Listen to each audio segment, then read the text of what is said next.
Hello students, तो welcome all of you. आज इस क्लास के अंदर हम लोग पढ़ने वाले हैं लाइट के बारे में। ठीक है, तो सबसे पहले बात करते हैं लाइट होती क्या है, what is the definition of light. तो लाइट को हम डिफाइन करते हैं, light is a form of energy which produces sensations to visualize the objects. आप अपने चारों तरफ जितने भी ऑब्जेक्ट्स को विजुअलाइज कर पा रहे हो, जितने भी ऑब्जेक्ट्स को देख पा रहे हो, वो किसकी हेल्प से देख पा रहे हैं हम लोग? लाइट की हेल्प से। अगर हम किसी डार्क रूम के अंदर चले जाएं जहां पर लाइट ना हो तो हम किसी भी ऑब्जेक्ट को नहीं देख सकते। ऑब्जेक्ट्स के विजुअलाइजेशन के लिए हम लोग को किसकी ज़रूरत होती है? लाइट एनर्जी की ज़रूरत होती है।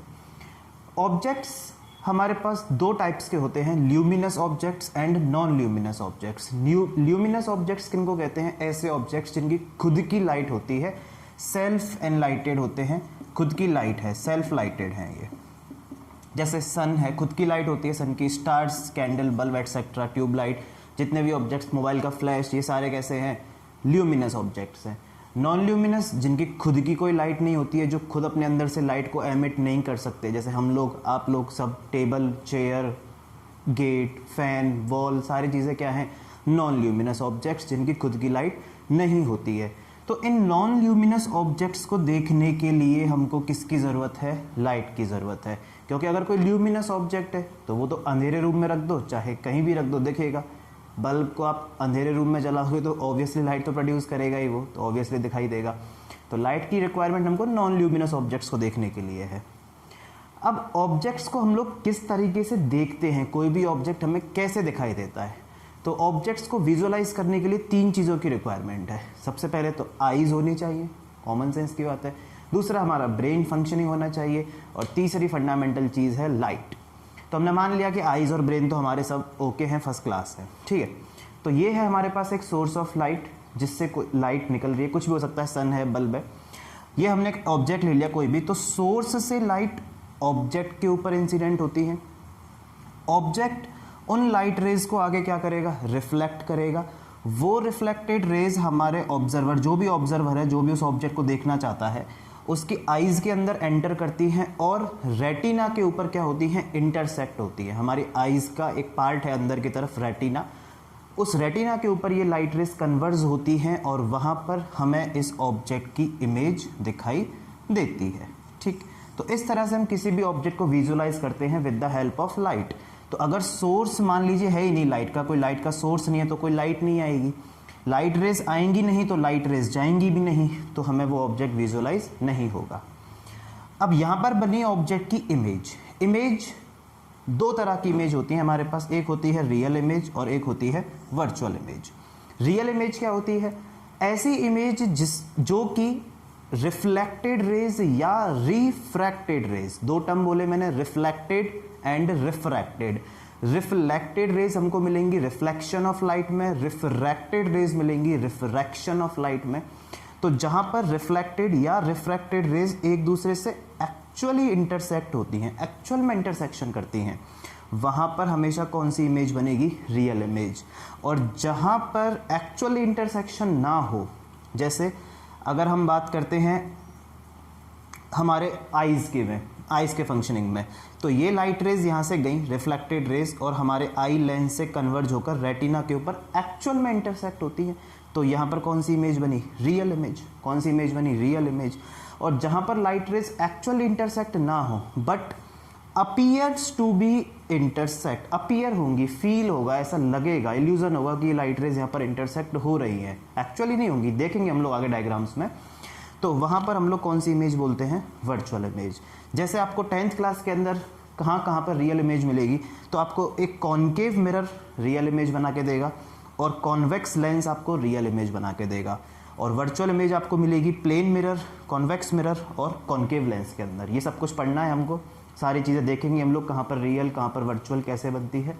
एक और बेसिक सा डेफिनेशन है, इनके अंदर डिफरेंस है कि रियल इमेज को हम लोग एक स्क्रीन के ऊपर प्रोजेक्ट कर सकते हैं, जबकि एक वर्चुअल इमेज को हम स्क्रीन के ऊपर प्रोजेक्ट नहीं कर सकते। जैसे आप देखो, वर्चुअल इमेज हमारे पास बनती है कहाँ पर? एक प्लेन मिरर के अंदर। प्लेन मिरर जो हम लोग घर में अपने नॉर्मली यूज़ करते हैं सब, वो प्लेन मिरर होता है। तो उसके सामने अगर हम लोग खड़े हुए हैं तब तो हमें अपना फेस दिखाई देगा, तो वो फेस जो हमको, हमारी इमेज जो बन रही है वो उस मिरर के अंदर, बिहाइंड द मिरर बन रही है, वो किसी स्क्रीन के ऊपर प्रोजेक्ट नहीं है, मिरर के अंदर है। उस मिरर के पीछे अगर आप स्क्रीन लगा भी दोगे तो आपको इमेज दिखेगी नहीं, वहाँ पर कोई इमेज नहीं दिखेगी। तो जिसको हम स्क्रीन पर ऑब्टेन कर सकें उसको हम कहते हैं एक रियल इमेज, और जिसको स्क्रीन पर ऑब्टेन ना कर सकें उसे कहते हैं एक वर्चुअल इमेज। ये थी बेसिक सी बात रियल वर्चुअल इमेज ऑब्जेक्ट्स के बारे में। अब हम आते हैं वापस से लाइट पर। इसके बाद हम लोग पढ़ेंगे प्रॉपर्टीज ऑफ लाइट की लाइट की प्रॉपर्टीज क्या क्या होती हैं। तो देखिए प्रॉपर्टीज ऑफ लाइट। प्रॉपर्टीज, तो प्रॉपर्टीज में सबसे पहली प्रॉपर्टी आती है कि लाइट रेज जो हैं वो ट्रांसवर्स वेव्स हैं। कैसी वेव है? ट्रांसवर्स। ट्रांसवर्स वेव और लॉन्गिट्यूडनल वेव हम लोग साउंड चैप्टर में पढ़ते हैं क्लास 9th के अंदर। ट्रांसवर्स वेव क्या होती हैं? जिसमें पार्टिकल्स का वाइब्रेशन मीडियम के प्रोपागेशन के परपेंडिकुलर होता है। यानी कि अगर वेव इस डायरेक्शन में है, हॉरिजॉन्टल डायरेक्शन में, तो पार्टिकल्स का जो वाइब्रेशन है वो परपेंडिकुलर डायरेक्शन में होगा। ऐसी वेव्स को हम लोग बोलते हैं ट्रांसवर्स वेव्स। और लॉन्गिट्यूडनल वेव्स जिनमें वेव और वाइब्रेशन दोनों एक दूसरे के अलोंग होते हैं। जैसे साउंड वेव्स जो थी हमारे पास वो कैसी वेव थी? एक लॉन्गिट्यूडनल वेव। जबकि लाइट वेव कैसी है? Transverse wave. दूसरी बेसिक प्रॉपर्टी है लाइट की कि light does not require medium for its propagation. Light को प्रोपागेट होने के लिए मीडियम की रिक्वायरमेंट नहीं होती है, जबकि साउंड को प्रोपागेट होने के लिए मीडियम की रिक्वायरमेंट थी। लाइट को ज़रूरत नहीं होती है मीडियम की, which means light easily travels in vacuum. Vacuum के अंदर भी ईजिली क्या करती है? लाइट ट्रैवल कर सकती है, जबकि साउंड वैक्यूम में ट्रैवल नहीं करता। इसी प्रॉपर्टी की वजह से सन की लाइट, स्टार्स की लाइट हमारे अर्थ पर आ पाती हैं, क्योंकि सन और अर्थ के बीच में क्या है? पूरा वैक्यूम है, स्पेस में वैक्यूम है। तो अगर लाइट वैक्यूम में ट्रैवल नहीं कर पाता तो कभी भी सन की लाइट या स्टार्स की लाइट हमारी अर्थ पर नहीं आ पाती। जबकि साउंड वैक्यूम में ट्रैवल नहीं कर सकता, इसीलिए कभी भी हमें सन के एटमॉस्फेयर के बाहर से कोई भी साउंड सुनाई नहीं देता। कभी भी आपको स्टार्स एक्सप्लोजन या मीटियोर्स या मीटियोराइट्स, जो भी सन के एटमॉस्फेयर के बाहर वैक्यूम में जो भी इंसिडेंट्स हो रही हैं, वहाँ से कोई साउंड नहीं आता। बट लाइट हमको ऑब्जर्व होती है because light travels in vacuum. Fourth property आती है कि स्पीड ऑफ लाइट। लाइट की स्पीड सबसे मैक्सिमम कहाँ पर है? तो सबसे मैक्सिमम ऑब्वियसली कहाँ पर होगी? वैक्यूम में ही होगी, क्योंकि वैक्यूम का मतलब जहाँ पर कोई पार्टिकल्स नहीं है। कोई पार्टिकल्स नहीं है तो लाइट के फ्लो में कोई ऑब्स्ट्रक्शंस नहीं है, कोई हिंड्रेंस नहीं है, तो लाइट सबसे फास्टेस्ट ट्रेवल करती है। तो speed of light in vacuum को हम लोग सी से रिप्रेजेंट करते हैं। पूरे चैप्टर में हम लोग सी से रिप्रेजेंट करेंगे इसको, speed of light in vacuum को। और इसकी वैल्यू भी आपको पूरे चैप्टर में याद रखनी है, विच इज़ 3 × 10⁸ मीटर पर सेकेंड। सबसे हाईएस्ट स्पीड हम लोग कह सकते हैं इसको, अभी तक जितनी भी डिस्कवरी हुई है साइंस में। तो हाईएस्ट ट्रैवलिंग पार्टिकल या हाईएस्ट ट्रैवलिंग ऑब्जेक्ट कौन है हमारे पास? लाइट है। इसके बाद फिफ्थ प्रॉपर्टी आती है लाइट की कि in an isotropic medium. Isotropic medium, एक टर्म आया आइसोट्रॉपिक मीडियम। आइसोट्रॉपिक का मतलब ऐसा मीडियम जिसकी प्रॉपर्टी सब जगह पर सेम है। यानी कि आप मान सकते हो एक ही मीडियम है, पूरा एक ही मीडियम है, same medium through out it's extent, जहाँ तक भी फैला हुआ है पूरा सेम है वो। तो आइसोट्रॉपिक मीडियम में speed of light always constant रहेगी। और क्या होगा? और लाइट का जो पाथ है, पाथ ऑफ लाइट जो होगा, पाथ ऑफ लाइट वो हमेशा होगा स्ट्रेट पाथ। एक ही अगर मीडियम में लाइट ट्रेवल करती है तो हमेशा कौन से पाथ के अलोंग ट्रेवल करेगी? स्ट्रेट पाथ के अलोंग। तो ये है हमारे पास लाइट की बेसिक प्रॉपर्टीज़। लाइट की प्रॉपर्टीज़ पढ़ने के बाद हमको पढ़ने हैं लाइट से रिलेटेड कुछ फिनोमिनास। तो इस चैप्टर में 10th क्लास के सिलेबस में हमको 2 फिनोमिनास पढ़ने हैं, reflection of light and refraction of light. तो ये है हमारे सामने रिफ्लेक्शन ऑफ लाइट के बारे में। रिफ्लेक्शन क्या है? The bouncing back of light ray after striking to a suitable reflecting surface. कोई भी लाइट रे अगर किसी रिफ्लेक्टिंग सरफेस के ऊपर, सरफेसेस जिसमें रिफ्लेक्टिंग सरफेस है उसके ऊपर अगर इंसिडेंट होती है और सेम मीडियम में बाउंस बैक हो जाए, लाइट आई इससे टकराई और टकरा के बाउंस बैक हो गई, तो इस फिनोमिना को हम लोग क्या कहते हैं, reflection of light in the same medium, bouncing back of light रे इन the same medium is called reflection of light. जैसे डायग्राम में आपको दिख रहा है, तो एओ हमारी जिस लाइट रे जो इंसिडेंट होती है या जो सरफेस के ऊपर आती है उसको हम बोलते हैं इंसिडेंट रे।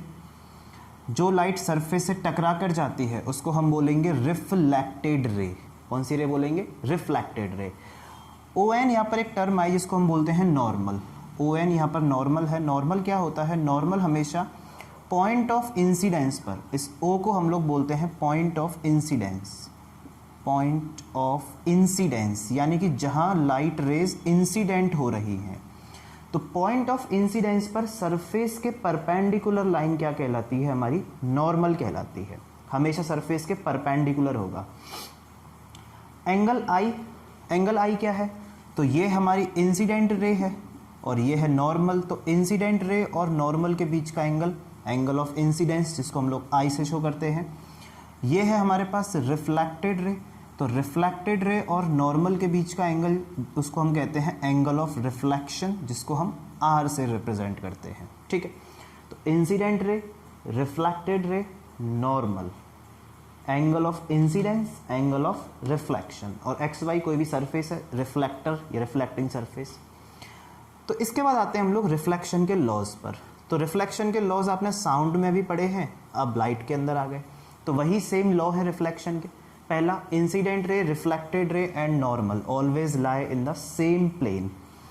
एक ही प्लेन में होंगे, एक ही समतल में होंगे, एक ही सरफेस पर होंगे हमेशा। ऐसा नहीं है, देखो ऐसा कभी नहीं होगा कि लाइट रे इस प्लेन पर आई लेकिन परपेंडिकुलर प्लेन में या किसी दूसरे प्लेन में क्या हो जाए, रिफ्लेक्ट हो जाए। इंसिडेंट रे, रिफ्लेक्टेड रे और नॉर्मल, ये तीनों लाइनें हमेशा एक ही तल में होंगी, एक ही तल में। और दूसरा लॉ है हमारे पास angle I equal to angle R. Angle of incidence की वैल्यू हमेशा एंगल ऑफ रिफ्लेक्शन के क्या होती है, इक्वल होती है, चाहे कोई सा भी रिफ्लेक्शन हो। कोई सा भी रिफ्लेक्शन, तो रिफ्लेक्शन हमारे पास होता है दो टाइप्स का, regular and irregular. Regular reflection कब होगा, जब आपके पास सरफेस जो है एकदम स्मूथ शाइनिंग सरफेस है। तो स्मूथ शाइनिंग सरफेस के ऊपर अगर पैरेलल बीम ऑफ लाइट, मैंने बोला parallel beam of light, parallel beam of light, तो पैरेलल बीम, बीम का मतलब बहुत सारी लाइट रेज, तो parallel beam of light I, incident हुई और एक पर्टिकुलर डायरेक्शन में क्या होती हैं, अगर ये रिफ्लेक्ट होती हैं, पर्टिकुलर डायरेक्शन में रिफ्लेक्ट होती हैं, तो इसको हम बोलते हैं रेगुलर रिफ्लेक्शन। और अगर हमारे पास सरफेस इररेगुलर है, ऊबड़ खाबड़ सरफेस है, टेढ़ी मेढ़ी सरफेस है, तो उस पर जब लाइट रेज या parallel beam of light incident होती है, आप देख सकते हो मैंने 3 लाइट रेज इंसिडेंट कराई हैं, तीनों पैरेलल हैं एक दूसरे के, ये लाइट और ये लाइट। तो पैरेलल तो आई लेकिन रैंडम डायरेक्शंस में क्या होती हैं, रिफ्लेक्ट होती हैं, तो इस रिफ्लेक्शन को हम कहते हैं इररेगुलर रिफ्लेक्शन। चाहे कोई सा भी लॉ हो, कोई सा भी रिफ्लेक्शन हो, दोनों लॉज हमेशा वैलिड हैं। रेगुलर के अंदर भी वैलिड हैं और इररेगुलर के अंदर भी क्या है, वैलिड है। तो ये था हमारे पास रिफ्लेक्शन। अब हम लोग पढ़ेंगे रिफ्लेक्शन से, रिफ्लेक्शन करने वाले कुछ डिवाइसेस के बारे में, और उसमें से हमको सबसे इंपॉर्टेंट पढ़ना है मिरर। तो स्टार्ट करते हैं मिरर्स से। तो बच्चों हम लोग बात करते हैं अब मिरर के बारे में। तो मिरर की डेफिनेशन है कि mirror is an optical device. Optical का मतलब होता है रिलेटेड टू लाइट, जो लाइट से रिलेटेड है। कोई भी चीज़ जो लाइट से रिलेटेड है उसको ऑप्टिकल बोलते हैं। तो optical device which works on reflection of light, हमने पहले ही बोल दिया कि मिरर किस पर वर्क करता है, रिफ्लेक्शन पर वर्क करता है। तो रिफ्लेक्शन पर वर्क करता है तो most of the amount of light incidenting on it को क्या करेगा, रिफ्लेक्ट करेगा। यानी कि इसके ऊपर जितनी भी लाइट इंसिडेंट होगी उसके मोस्टली पार्ट को क्या कर देगा, रिफ्लेक्ट कर देगा। आपको पता है मटेरियल्स हमारे पास 3 तरीके के होते हैं, opaque, transparent and translucent. Opaque materials क्या होते हैं, जो लाइट को रिफ्लेक्ट करते हैं, उनको बोलते हैं ओपेक मटेरियल्स। ट्रांसपेरेंट मटेरियल क्या होते हैं, जिनमें से लाइट ऐसे ट्रांसमिट हो जाती है, उनको ट्रांसपेरेंट मटेरियल। और ट्रांसल्यूसेंट जो होते हैं वो पार्शियली लाइट को ट्रांसमिट और पार्शियली लाइट को रिफ्लेक्ट करते हैं। ठीक है, तो मिरर रिफ्लेक्शन पर वर्क करता है। तो लाइट जितनी भी इसके ऊपर इंसिडेंट होगी, मान लीजिए 100 लाइट रेज इंसिडेंट हुई, तो 100 में से 96 लाइट रेज को क्या कर देगा, रिफ्लेक्ट कर देगा। 100% एफिशिएंसी तो वर्क कोई भी डिवाइस नहीं करता। एंड और क्या करता है, produces the image of any object placed in front of it, और इसके सामने कोई भी चीज़ आ जाए, कोई भी ऑब्जेक्ट रख दो, उसकी क्या बना देगा, इमेज बना देगा, उसको सुपरस्टार बना देगा। तो उस डिवाइस का नाम क्या है, मिरर है। क्या है, मिरर। बनता कैसे है ये मिरर, तो it is made by polishing a suitable reflecting material like silver and lead. जैसे आपने एक ग्लास लिया और उस ग्लास की सरफेस पर आपने सिल्वर या फिर लेड की कोटिंग कर दी या पॉलिश कर दी। जैसे हमने ग्लास लिया यहाँ पर प्लेन ग्लास, और पीछे इस पर हमने यहाँ पर कोटिंग की है, पॉलिश की है, ठीक है। पॉलिश के लिए हम लोग बेसिकली सिल्वर या लेड का यूज़ करते हैं। क्यों? क्योंकि ये बेस्ट रिफ्लेक्टर्स हैं। Silver is the best reflector, सबसे अच्छा रिफ्लेक्टर माना जाता है सिल्वर को। तो सिल्वर की पॉलिश कर दी हमने, और पॉलिश कर देने से आपके पास जो चीज़ बनेगी वो क्या बनेगा, मिरर बनेगा। पॉलिश करनी किस पर है, ग्लास पर पॉलिश करनी है। इसके बाद आते हैं हमारे पास टाइप्स ऑफ मिरर। दो तरीके के मिरर हम लोग जनरली पढ़ते हैं, plane mirror and spherical mirror. Plane mirror नाम से ही पता चल रहा है, प्लेन, जिसमें प्लेन ग्लास के ऊपर पॉलिश की जाए उसको हम बोलेंगे plane mirror, made by polishing on one surface of a plane glass. Spherical mirror, spherical mirror कैसे बनता है, आपके पास होगा एक होलो ग्लास स्फीयर, होलो यानी खोखला, ग्लास स्फीयर गोला है कांच का, होलो। उसका आपने एक पार्ट किया कट, एक स्लाइस उसमें से काट के बाहर निकाला। उस स्लाइस के, उस कटे हुए पार्ट के अगर आप बाहर पॉलिश कर दो, बल्जिंग पार्ट पर बाहर की तरफ पॉलिश कर दो, तो वो कहलाता है कॉनकेव मिरर। और अगर उसके अंदर की तरफ इनवर्ड वाले पार्ट पर अगर पॉलिश कर दो तो वो कहलाता है कॉन्वेक्स मिरर। दोनों ही मिरर हमारे कैसे हैं, स्फेरिकल हैं, क्योंकि स्फीयर के एक पार्ट पर पॉलिश करके बनाए हैं।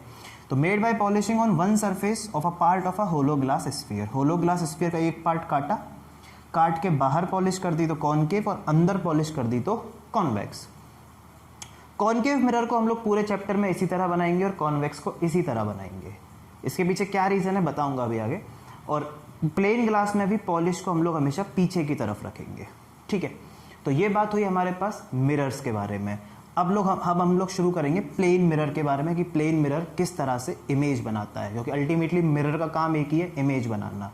अब वो इमेज क्यों बना रहे हैं हम लोग, वो डिफरेंट उनके वर्क्स हो जाएंगे, उनके यूजेस हो जाएंगे, पर अल्टीमेटली इनका यूज़ है इमेज फॉर्मेशन। तो प्लेन मिरर से इमेज फॉर्मेशन सीखेंगे कि प्लेन मिरर किस तरह से इमेज प्रोड्यूस करता है। तो बच्चों अब लोग बात करते हैं वह प्लेन मिरर के बारे में।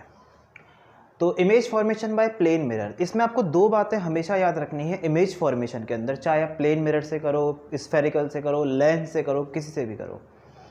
पहली बात, इंपॉर्टेंट बात यह है कि किसी भी एक सिंगल पॉइंट की इमेज बनाने के लिए, कोई भी ऑब्जेक्ट है जिसकी आप इमेज बना रहे हो, तो उस ऑब्जेक्ट पर एक सिंगल पॉइंट, उस पॉइंट की इमेज बनाने के लिए आपको मिनिमम 2 लाइट रेज की, एटलीस्ट 2 लाइट रेज की क्या होगी, रिक्वायरमेंट होगी। To produce image of a single point we require at least 2 light rays. देखेंगे अभी हम लोग किस तरह से। और इमेज हमेशा बनती कहाँ पर है, इमेज हमेशा फॉर्म होती है एट द इंटरसेक्शन और appeared intersection of reflected raise from mirror. यानी कि लाइट रेज मिरर के ऊपर इंसिडेंट होंगी, मिरर तो क्या करेगा, रिफ्लेक्शन करेगा। तो जहां पर वो लाइट रेज, कौन सी light rays, reflected light rays, या तो इंटरसेक्ट हो या फिर इंटरसेक्ट करती हुई अपीयर हो। जैसे हमने अभी इमेज के टाइप्स में देखा था, दो तरह की इमेज होती हैं, रियल वर्चुअल। तो रियल इमेज के अंदर लाइट रेज एक्चुअल इंटरसेक्ट होती हैं, वर्चुअल में अपीयर होती है। तो या तो एक्चुअल इंटरसेक्ट हो जाए या अपीयर करें, तो जहां भी उनका इंटरसेक्शन मिलेगा वहीं क्या बनेगी, एक ऑब्जेक्ट की इमेज बनेगी। ये दो बातें आपको हमेशा याद रखनी है इमेज फॉर्मेशन के अंदर। अब इसके अंदर हम लोग दो केस पढ़ेंगे प्लेन मिरर में, कि जब हमारा ऑब्जेक्ट एक पॉइंट साइज, एक छोटा सा ऑब्जेक्ट है पॉइंट जितना, जैसे कि किसी निडल का टिप, एक निडल है सुई, उसका टिप हम लोग एक पॉइंट मान सकते हैं। और एक पढ़ेंगे हम लोग एक्सटेंडेड ऑब्जेक्ट, जब ऑब्जेक्ट हमारा लंबा है, लेंथ वाला है, एक्सटेंडेड है। तो एक पॉइंट साइज ऑब्जेक्ट हमने लिया, एक पॉइंट जितना ऑब्जेक्ट है, और एक प्लेन मिरर के सामने हमने खड़ा कर दिया या रख दिया। पॉलिशिंग हम लोग हमेशा राइट साइड में ही करते हैं। क्यों? क्योंकि हमने कन्वेंशनली ये फिक्स किया हुआ है फिजिक्स के अंदर कि लाइट रेज को हम लोग हमेशा लेफ्ट साइड से लेके आएंगे। देखो ये तो बहुत ही कॉमन सेंस की बात है कि मिरर की दो सरफेस है, एक पॉलिश्ड, एक नॉन पॉलिश्ड। ये वाली सरफेस पॉलिश्ड है और इधर वाली सरफेस कैसी है, नॉन पॉलिश्ड। तो जब भी आपको इमेज बनानी है तो ऑब्वियसली आप नॉन पॉलिशिंग सरफेस के सामने खड़े होगे। घर में जो मिरर है तो जब वॉल पर ये मिरर लगा हुआ है तो पीछे वाली सरफेस कैसी है, पॉलिश्ड, और सामने वाली सरफेस कैसी है, नॉन पॉलिश्ड। तो हम उस नॉन पॉलिश्ड सरफेस को हमेशा लेफ्ट में रखते हैं डायग्राम बनाने के लिए। आप किसी भी बुक के अंदर देखोगे आपको हमेशा लेफ्ट में मिलेगी, फिक्स किया ताकि लड़ाई झगड़ा ना हो, कोई लेफ्ट में रख रहा है कोई राइट में, तो हमने फिक्स कर दिया। अब देखो आगे, तो अब हमारे पास ऑब्जेक्ट है, हमको चाहिए 2 लाइट रेज। तो सारी कहानी वही है कि ऑब्वियसली ऑब्जेक्ट को देखना है आपको, इसकी इमेज बनानी, तो लाइट तो चाहिए होगी। तो कोई ना कोई यहाँ पर एक सोर्स ऑफ लाइट का हमने अरेंजमेंट किया होगा। रूम के अंदर बल्ब जलाना पड़ेगा, तभी आप ऑब्जेक्ट को देख पाओगे। तो उस ऑब्जेक्ट से लाइट रेज, सोर्स से लाइट रेज हमारे ऑब्जेक्ट पर इंसिडेंट होंगी। ऑब्जेक्ट आगे उन लाइट रेज को ऐसे रिफ्लेक्ट करके मिरर की तरफ भेजेगा। तो हमें मिनिमम कितनी लाइट रेज लेनी है, 2, और हम लोग 2 ही का यूज़ करेंगे, ज़्यादा क्यों लें। तो हमने माना कि एक लाइट रे इस तरह से इस मिरर पर इंसिडेंट हुई, ठीक है। अब मिरर तो रिफ्लेक्शन करेगा, तो रिफ्लेक्शन के लिए रिफ्लेक्टेड रे कैसे ड्रॉ की जाएगी। तो रिफ्लेक्टेड रे ड्रॉ करने के लिए आप सबसे पहले ड्रॉ करेंगे नॉर्मल। तो जिस पॉइंट पर लाइट इंसिडेंट हुई है उस पर हमने एक नॉर्मल यानी कि परपेंडिकुलर ड्रॉ किया, नॉर्मल। तो ये हमारा इंसिडेंट रे का नॉर्मल के साथ एंगल आई। अब हमने रिफ्लेक्शन का लॉ पढ़ा है कि लाइट जितने एंगल पर इंसिडेंट होती है नॉर्मल के साथ, उतने ही एंगल पर क्या हो जाती है, रिफ्लेक्ट। तो उतने ही एंगल पर अंदाजे से इसको हम रिफ्लेक्ट करवा देंगे, एंगल आर। तो ये हमें मिली हमारी फर्स्ट रिफ्लेक्टेड रे, क्योंकि हमको इमेज बनानी है और इमेज बनती है at the intersection of reflected raise from mirror. तो मिरर से रिफ्लेक्ट होकर आने वाली ये पहली लाइट रे। अब इस सोर्स वाली कहानी को मैं हटा देता हूँ ताकि डायग्राम थोड़ा हमें साफ दिखाई दे। तो ये बात हमारी सेल्फ अंडरस्टूड है कि लाइट का सोर्स तो होगा ही जिससे लाइट आ रही है। ये हमारा पहला नॉर्मल था, तो फर्स्ट रिफ्लेक्टेड रे। ऐसे ही एक और मैंने लाइट रे अज्यूम की, ऑब्जेक्ट से निकली, मिरर पर इंसिडेंट हुई। तो अब इसका भी रिफ्लेक्शन कराना है, बाउंसिंग बैक कराना है। कैसे जाएगी बाउंस बैक होके, तो सबसे पहले हमने ड्रॉ किया यहाँ पर भी एक नॉर्मल, जिसको मैंने बोल दिया N2, सरफेस के परपेंडिकुलर है। तो इसके साथ भी ये जितने एंगल पर इंसिडेंट हुई है, जितने एंगल पर, उतने ही एंगल पर क्या हो जाएगी, वापस रिफ्लेक्ट हो जाएगी, ठीक है। ये हमारी second reflected ray from mirror. तो हमें किसी से मतलब नहीं है, ध्यान से हमको सिर्फ इन दोनों रिफ्लेक्टेड रेज को देखना है। तो आप देख सकते हो कि आगे जाकर तो ये इंटरसेक्ट नहीं करेंगी, ये तो ऐसे नीचे चली जाएगी, ये ऊपर जाती जा रही है। तो एक्चुअल तो इंटरसेक्शन नहीं मिल रहा, तो क्या इंटरसेक्ट करती हुई अपीयर हो सकती है, तो देखते हैं अपीयर होंगी या नहीं। तो अगर मैं इसको पीछे प्रोड्यूस करूं और इस रिफ्लेक्टेड रे को भी पीछे प्रोड्यूस करूं, तो हमें इनका इंटरसेक्शन कहीं यहाँ इस पॉइंट पर क्या हो जाएगा, अपीयर हो जाएगा। देखो ध्यान से, इसको मैं थोड़ा सीधा कर देता हूँ, टेढ़ी हो गई ये अब ठीक है। फर्स्ट रिफ्लेक्टेड रे अब ठीक है। तो आगे जाकर तो ये इंटरसेक्ट नहीं हो रही क्योंकि डाइवर्ज हो रही है, इस तरह से स्प्रेड हो रही है। तो हमने इनको पीछे प्रोड्यूस करके देखा, तो यहाँ पर हमें इस ऑब्जेक्ट की इमेज ऑब्टेन हो जाएगी। ये ऑब्जेक्ट था, उसकी इमेज हमें ऑब्टेन हो गई। डायग्राम बनाने के बाद हमको लिखनी होती है प्रॉपर्टीज़ ऑफ इमेज, कि इस इमेज की क्या क्या प्रॉपर्टीज़ हैं। तो सबसे पहले हम लोग बताते हैं इमेज की प्रॉपर्टी में उसकी पोजीशन, कि इमेज बनी कहाँ पर है। तो प्लेन मिरर में इमेज बनती है बिहाइंड द मिरर, मिरर के पीछे बनती है। तो पोजीशन हो गई इसकी behind the mirror, behind the mirror position. उसके बाद हम लोग बताते हैं कि हमारी इमेज रियल है या वर्चुअल है। तो रियल वर्चुअल कैसे बताएंगे, अगर एक्चुअली इंटरसेक्शन है तो रियल, और अगर अपीयर्ड इंटरसेक्शन है तो वर्चुअल। तो एक्चुअल तो इंटरसेक्शन नहीं है, अपीयर हुई है, तो कैसी इमेज बोलेंगे इसको हम लोग, वर्चुअल इमेज। वर्चुअल इमेज बताने के बाद आपको बताना होता है कि हमारी इमेज इरेक्टेड है या इन्वर्टेड है। इरेक्टेड मतलब सीधी, इन्वर्ट मतलब उल्टी। तो वैसे तो ये पॉइंट साइज है, पॉइंट ना तो इरेक्ट होता है ना इन्वर्ट होता है, फिर भी आप याद रखना कि जब भी वर्चुअल इमेज बनेगी वो हमेशा इरेक्टेड होती है, सीधी होती है। यानी कि ऑब्जेक्ट अगर ऐसे है, हेड, ये इसकी टेल, तो इसकी इमेज भी आपको कैसी मिलेगी, ऐसी ही मिलेगी, सीधी। वर्चुअल अगर इमेज है, वर्चुअल हमेशा इरेक्टेड होती है, रियल हमेशा इन्वर्टेड होगी। तो जब रियल इमेज बनाएंगे तो आपको इन्वर्टेड दिखाई देगी वो।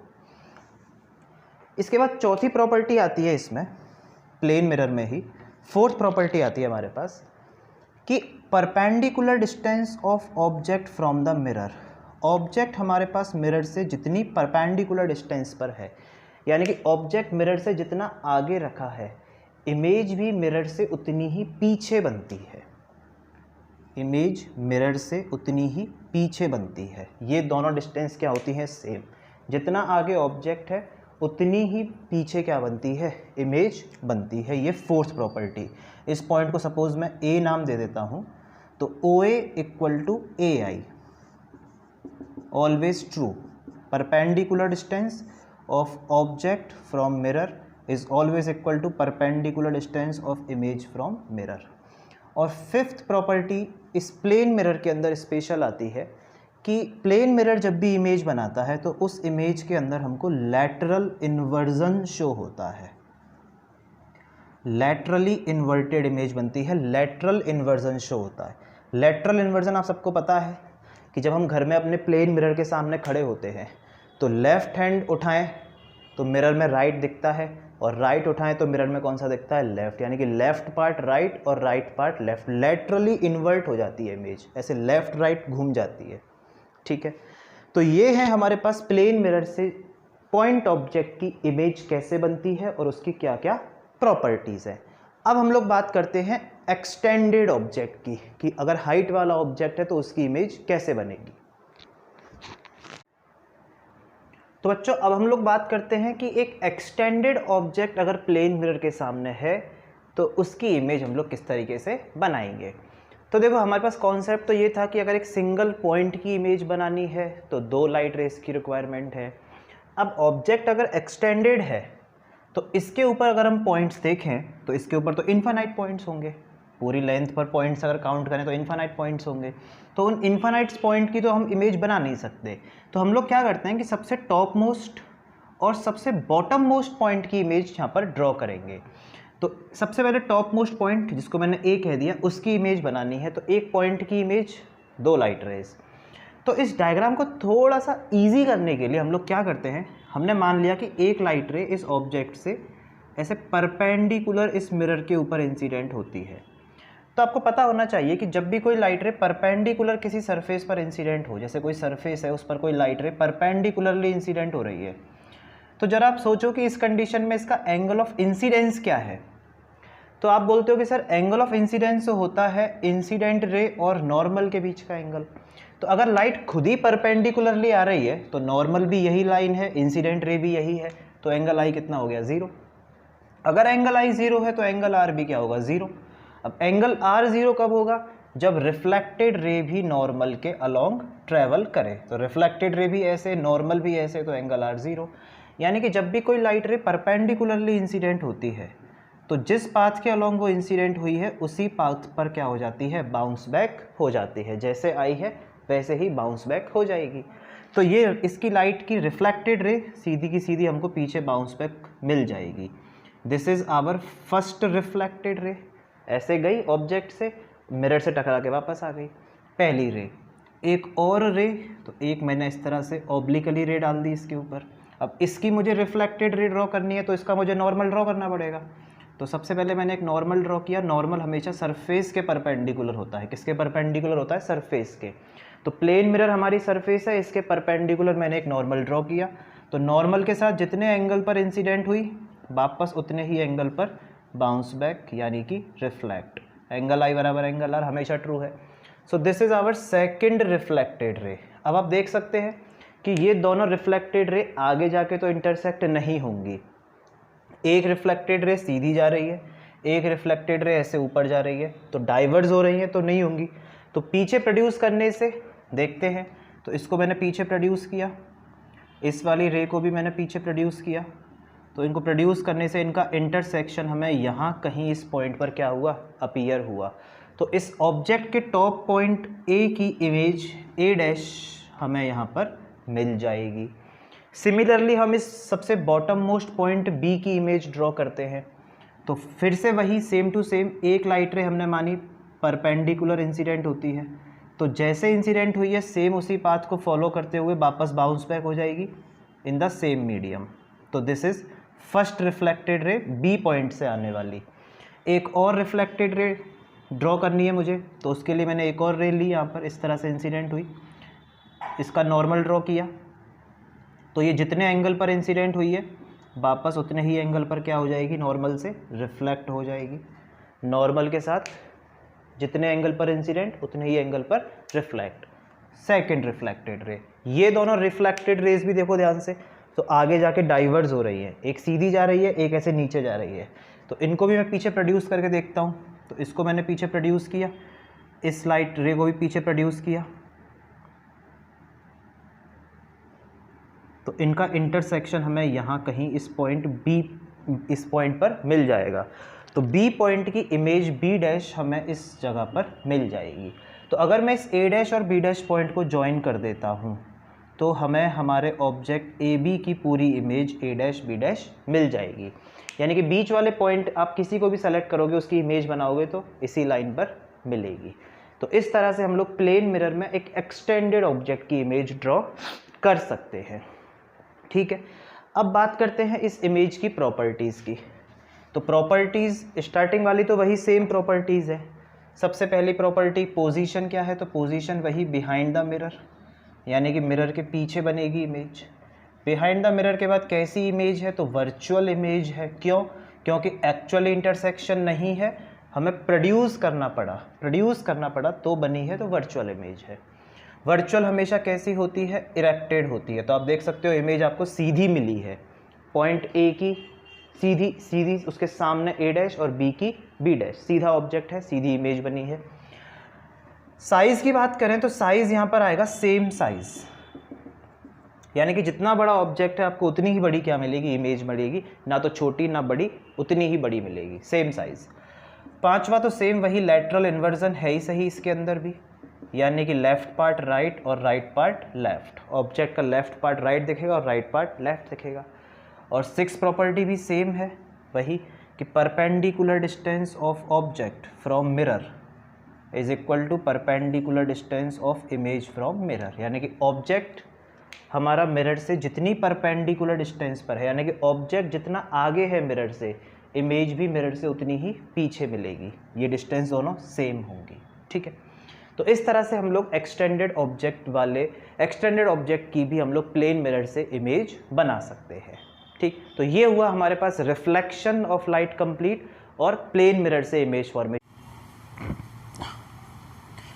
तो बच्चों अब हम लोग बात करेंगे स्फेरिकल मिरर्स के बारे में, कि स्फेरिकल मिरर्स से इमेज फॉर्मेशन किस तरीके से किया जाता है। तो हमने समझा था कि स्फेरिकल मिरर को बनाते कैसे हैं। तो स्फेरिकल मिरर को बनाने के लिए हमारे पास होता है एक होलो ग्लास स्फीयर, जिसका हमने एक पार्ट किया कट। ये हमने एक पार्ट कट करके बाहर निकाल लिया। अब इस कटे हुए पार्ट की अगर बाहर वाली सरफेस पर पॉलिश कर दिया जाए तो ये बनता है हमारे पास कॉनकेव मिरर, और अगर इसके अंदर वाली सरफेस पर पॉलिश कर दें तो हमारे पास बनेगा कॉन्वेक्स मिरर। ये हम लोग पहले डिस्कस कर चुके हैं कि हम लोग ऑब्जेक्ट को हमेशा लेफ्ट साइड में प्लेस करेंगे, जैसे अभी हमने प्लेन मिरर के अंदर देखा था दोनों केसेस में। तो चाहे हमारा ऑब्जेक्ट पॉइंट साइज था, चाहे हमारा ऑब्जेक्ट एक्सटेंडेड था, दोनों ही केसेस में हमने ऑब्जेक्ट को हमेशा मिरर से लेफ्ट साइड में प्लेस किया था। तो मिरर से लेफ्ट साइड में ऑब्जेक्ट को प्लेस करने के लिए कोटिंग हमें राइट साइड में करनी पड़ेगी। तो अब देखो कॉनकेव में भी कोटिंग राइट साइड में है, कॉन्वेक्स में भी कोटिंग राइट साइड में है। सबसे पहले हम लोग बात करेंगे टर्मिनोलॉजी की। स्फेरिकल मिरर्स में कुछ ऐसी टर्म्स हैं जो बार बार यूज होंगी। तो सबसे पहले आता है centre of curvature. Centre of curvature क्या होता है कि जिस स्फीयर से आपने मिरर फॉर्म किया है, जिस स्फीयर से आपने पार्ट कट करके मिरर फॉर्म किया है, उस स्फीयर का सेंटर क्या कहलाता है, सेंटर ऑफ कर्वेचर। दूसरी टर्म आती है हमारे पास रेडियस ऑफ कर्वेचर। जिस होलो ग्लास स्फीयर से, ये हमारे पास हमारा होलो ग्लास स्फीयर है, होलो ग्लास स्फीयर, तो इस स्फीयर की रेडियस को ही हम लोग क्या बोलते हैं, रेडियस ऑफ कर्वेचर, जिससे आपने मिरर को फॉर्म किया है। तो दो टर्म्स हो गए हमारे पास, centre of curvature, radius of curvature. अब आते हैं पोल। पोल क्या होता है, तो centre point of mirror is called pole. Mirror के सेंटर पॉइंट को हम लोग क्या बोलते हैं, पोल बोलते हैं। कॉनकेव मिरर का सेंटर भी पोल, कॉन्वेक्स का सेंटर भी पोल। नेक्स्ट टर्म आती है हमारे पास प्रिंसिपल एक्सिस। तो देखो समझेंगे प्रिंसिपल एक्सिस को। जैसे सपोज ये हमने कॉनकेव मिरर बनाया, यहाँ इसका पोल है, और इसका अगर मैं स्फीयर देखूं तो पूरा करके कंप्लीट इसका स्फीयर कुछ यहाँ ऐसे राइट साइड लेफ्ट साइड में पूरा होगा। तो सेंटर ऑफ कर्वेचर और पोल को ज्वाइन करने वाली इमेजनरी लाइन हमारे पास क्या कहलाती है, principal axis. The imaginary line joining centre of curvature and pole of mirror is called principal axis. Same to same convex mirror के अंदर भी, जैसे ये कॉन्वेक्स मिरर छोटा सा बना लिया, तो इसका स्फीयर ऐसे यहाँ कहीं कंप्लीट होगा, ये इस स्फीयर का सेंटर, ये इसका पोल, तो इन दोनों को कनेक्ट करने वाली इमेजिनरी लाइन हमारे पास क्या बन जाएगी, प्रिंसिपल एक्सिस बन जाएगी। इसके बाद दो टर्म्स और आती हैं, फोकस और फोकल लेंथ, जिनको अब हम आगे पढ़ेंगे लॉज ऑफ रिफ्लेक्शन के अंदर।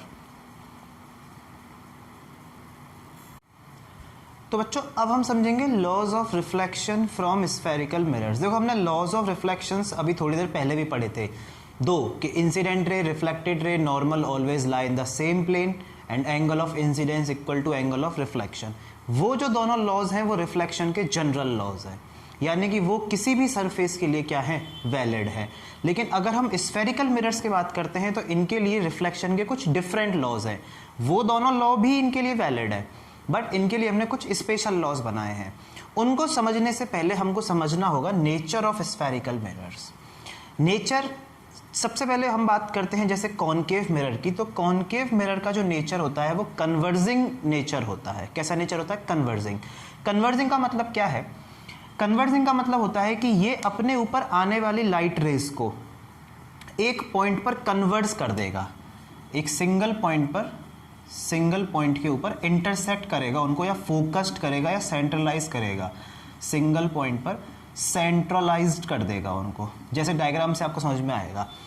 तो सपोज एक लाइट रे प्रिंसिपल एक्सिस के पैरेलल और इस कॉनकेव मिरर के ऊपर इंसिडेंट होती है। अब हमें नहीं पता कि ये नेचर में कन्वर्जिंग है या डाइवर्जिंग है, ठीक है। हमें बस इतना पता है कि ये मिरर है और रिफ्लेक्शन करेगा। तो हम लोग जैसे रिफ्लेक्टेड रे ड्रॉ करते हैं वैसे ही ड्रॉ करेंगे इसकी रिफ्लेक्टेड रे। तो ये हमारे पास, यह हमारी इंसिडेंट रे है, इसका हमें रिफ्लेक्शन कराना है। तो रिफ्लेक्शन कराने के लिए सबसे पहले हम लोग नॉर्मल ड्रॉ करते हैं, पर यहाँ पर जो सरफेस है वो एक प्लेन सरफेस ना होकर एक स्फेरिकल सरफेस है। और स्फीयर में या सर्कल में आपको पता है कि सर्कल में जो नॉर्मल होता है वो हमेशा सेंटर से पास होता है। सर्कल के किसी भी पॉइंट पर आपको नॉर्मल ड्रॉ करना है तो वो हमेशा कहाँ से पास होता है, उसके सेंटर से पास होता है। तो इस पॉइंट पर नॉर्मल ड्रॉ करने के लिए हम इस पॉइंट को इसे सेंटर से ज्वाइन कर देंगे, तो ये क्या बन जाएगा, इस पॉइंट पर नॉर्मल बन जाएगा। तो इंसिडेंट रे नॉर्मल के साथ कितने एंगल पर इंसिडेंट हुई, आई एंगल पर। तो जितने एंगल पर इंसिडेंट हुई है वापस उतने ही एंगल पर क्या होगी, बाउंस बैक, यानी कि रिफ्लेक्ट। तो जैसे इंसिडेंट हुई, बाउंस बैक हुई इससे टकराकर, तो जितने एंगल पर आई है उतने एंगल पर रिफ्लेक्ट हो जाएगी। ऐसे ही अगर मैं इस पर एक लाइट रे और इंसिडेंट करवा के देखता हूँ, ठीक है, तो हम इस पर एक लाइट रे और इंसिडेंट करा के देखते हैं। तो एक लाइट रे हमने इस तरह से ली, ठीक है, ये भी इस मिरर पर इंसिडेंट हुई। तो इस पॉइंट पर नॉर्मल ड्रॉ होगा, तो नॉर्मल हमेशा कहाँ से पास होगा, सेंटर से। तो ये नॉर्मल सेंटर से पास हुआ। तो लाइट रे इस नॉर्मल के साथ जितने एंगल पर इंसिडेंट हुई है, ध्यान से देखो, ये इंसिडेंस रे, ये नॉर्मल, उतने ही एंगल पर वापस क्या हो जाएगी, बाउंस बैक हो जाएगी, यानी कि रिफ्लेक्ट हो जाएगी। ये हमारी रिफ्लेक्टेड रे आर एंगल पर। तो दोनों, अब इस डायग्राम को थोड़ा सिंप्लीफाई फॉर्म में देखें हम लोग, तो डायग्राम हमारे पास क्या बना कि इस तरह से मिरर था, एक लाइट रे आई प्रिंसिपल एक्सिस के पैरेलल और यहाँ पर ऐसे रिफ्लेक्ट हो गई। दूसरी लाइट रे आई प्रिंसिपल एक्सिस के पैरेलल और ये इस तरह से क्या हो गई, रिफ्लेक्ट हो गई। यानी कि ये इन लाइट रेस को एक पॉइंट्स पर क्या कर रहा है, सेंट्रलाइज कर रहा है, एक पॉइंट पर फोकस्ड कर रहा है, एक पॉइंट पर कंसंट्रेट कर रहा है। ये लाइट रेज ऐसे आई और इनको एक पॉइंट पर सेंट्रलाइज किया, यानी कि फोकस किया। तो इसलिए हम इसको कौन सा मिरर बोलते हैं, कन्वर्जिंग मिरर। जबकि कॉन्वेक्स मिरर जो है वो इसके जस्ट रिवर्स वर्क करेगा। अब देखिए कॉन्वेक्स मिरर कैसे करेगा रिफ्लेक्शन। बेटा कॉन्वेक्स मिरर के अंदर कैसे होगा, तो कॉन्वेक्स मिरर हमारे पास होता है नेचर में डाइवर्जिंग मिरर, ठीक है। तो एक कॉन्वेक्स मिरर बनाया, ये इसका pole, centre of curvature, principal axis. तो लाइट रे तो हमेशा नॉन पॉलिश सरफेस के ऊपर आएगी लेफ्ट साइड से। अब हमें इसका रिफ्लेक्शन कराना है, तो वही कॉन्सेप्ट कि रिफ्लेक्शन कराने के लिए नॉर्मल ड्रॉ करना पड़ेगा। नॉर्मल हमेशा सेंटर से पास होगा, ये हमने नॉर्मल ड्रॉ किया। तो आप देखो कि ये नॉर्मल के साथ ये लाइट रे यहाँ पर आई एंगल पर इंसिडेंट हुई, तो जितने एंगल पर आई है उतने एंगल पर रिफ्लेक्ट हो जाएगी, बाउंस बैक हो जाएगी। तो लाइट को इस तरह से क्या कर देगा, ये बाउंस बैक कर देगा, रिफ्लेक्ट कर देगा सेम एंगल पर, ठीक है। एक और इसकी लाइट रे ड्रॉ करके देखते हैं।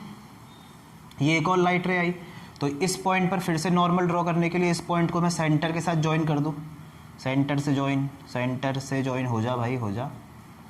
तो ये सेंटर से ज्वाइन हो गया, ठीक है, कोई दिक्कत नहीं है।